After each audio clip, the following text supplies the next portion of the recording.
Hello friends, இன்னைக்கு நம்ம பொரிகடலையை மெயினாக வச்சு மூணே பொருளை செய்யக்கூடிய ஸ்வீட் தாங்க எப்படி செய்கிறதுன்னு பார்க்க போகிறோம். இது செய்கிறதுக்கு நம்ம ஸ்டவ் பக்கம் போக வேண்டிய அவசியமே இல்லைங்க. ஸ்வீட் இல்லாத நேரத்தில் 10 நிமிஷத்தில் இந்த ஸ்வீட்டை வீட்டில் செஞ்சு கொடுத்தா எல்லோரும் ரொம்ப விரும்பி சாப்பிடுவாங்க. அந்த அளவுக்கு டேஸ்ட்டு அருமையாக இருக்குங்க. நீங்கள் ஒரு நேரம் செஞ்சால் திரும்ப திரும்ப இந்த ஸ்வீட் செஞ்சு கேட்பாங்க. டேஸ்ட்டு சொல்லவே வேண்டாம்.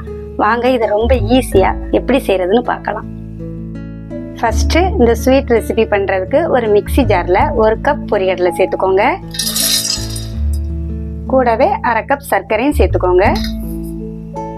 இப்போ வாசனைக்கு ஒரு 3 ஏலக்காவும் சேர்த்து நல்ல பவுடரை திரிச்சு எடுத்து வந்துடலாம். நல்ல இந்த அளவுக்கு பவுடர் மாதிரி திரிச்சு எடுத்துக்கோங்க. இப்போ திரிச்ச இந்த பொரிகடலை பொடியை ஒரு மிக்சிங் பவுலுக்கு மாற்றிக்கலாம். இப்போ இந்த பொரிகடலை மாவு கூட கொஞ்சம் கொஞ்சமாக நெய் விட்டு நல்லா பிசைஞ்சு எடுத்துக்கிடுவோம். நான் 1 கப் பொரிகடலைக்கு 1/4 கப் நெய் எடுத்திருக்கேன். இது அளவு கரெக்டாக இருக்கும். இதை கையாலே நல்லா பிசைஞ்சு எடுத்துக்குவோம்.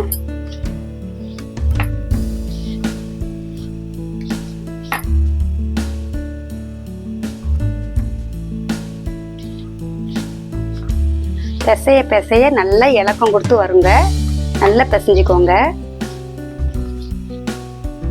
1/4 கப் நெய்யுமே விட்டுட்டேங்க.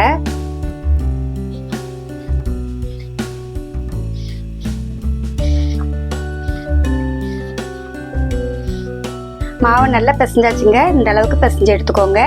நீங்கள் பிசைகிறப்ப கொஞ்சம் மாவு ட்ரையாக தெரிஞ்சதுன்னா கூட கொஞ்சம் நெய் விட்டு பிசைஞ்சுக்கோங்க. கரெக்டாக வந்துடும். இப்போ இந்த மாவை நம்மளுக்கு பிடிச்ச சைஸில் சின்ன சின்ன உருண்டையாக உருட்டி எடுத்துக்கலாம்.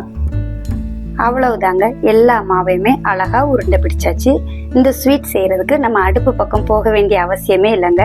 இதுக்கு பொருளுமே ரொம்ப கம்மி, செய்கிற நேரமும் ரொம்ப ரொம்ப கம்மி. இந்த ஈஸியான ஸ்வீட்டை நீங்களும் கண்டிப்பாக உங்கள் வீட்டில் செஞ்சு பாருங்கள். இதே மாதிரி நிறைய வீடியோஸ்க்கு நம்ம சேனலை மறக்காமல் சப்ஸ்கிரைப் பண்ணிக்கோங்க. நன்றி.